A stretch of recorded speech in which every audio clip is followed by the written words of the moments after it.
மறக்காம சப்ஸ்கிரைப் பண்ணி பக்கத்தில் உள்ள பெல் பட்டனையும் அமுக்குங்க. வெல்கம் டு ஹோம்மேட் சமையல். இன்றைக்கு நாகர்கோயில் ஸ்டைல் முட்டைக்கறி.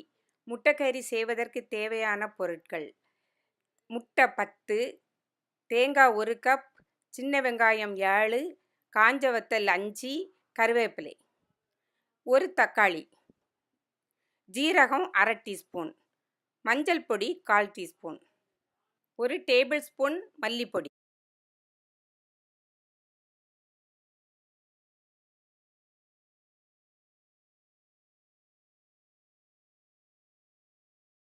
இப்போ ஒரு மிக்சி பாத்திரத்தில் தேங்காய், காஞ்ச மிளகாய், சின்ன வெங்காயம், ஜீரகம், மஞ்சள் பொடி, மல்லிப்பொடி எல்லாம் போட்டு தண்ணி விட்டு நல்ல நைஸாக அரைச்சி எடுக்கணும். இதை அப்புறம் ஒரு சட்டியில் எண்ணெய் விடணும். எண்ணெய் காஞ்ச உடனே கடுகு போடணும்.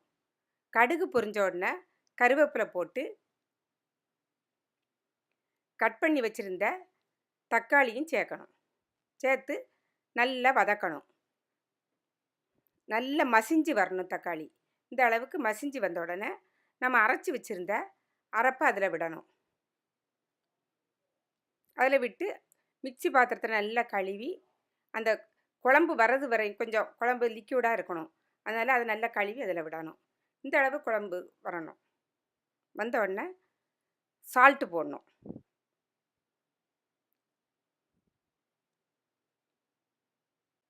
இந்த டைமில் முருங்கைக்காவை வேக வச்சு அதில் ஊற்றணும். ஆனால் இப்போ என்கிட்ட முருங்கைக்காய் இல்லாதனால இதில் விடலை. அதுக்கப்புறம் இந்த குழம்பு நல்ல கொதி வந்த உடனே முட்டையை 2ஆக கட் பண்ணி ஒன்று ஒன்றா அதில் போடணும். ஒன்று ஒன்றா போட்டு 1 நிமிஷம்தான் கொதி வரணும். கொதி வந்த உடனே நம்ம இறக்கி வைக்கிற வேண்டியதான். இது ரைஸுக்கு ரொம்ப நல்லாயிருக்கும். உங்களுக்கு இந்த வீடியோ பிடிச்சிருந்தா இதை செய்து பார்த்துட்டு கமெண்டில் எப்படி இருக்குன்னு போடுங்க. நன்றி, வணக்கம்.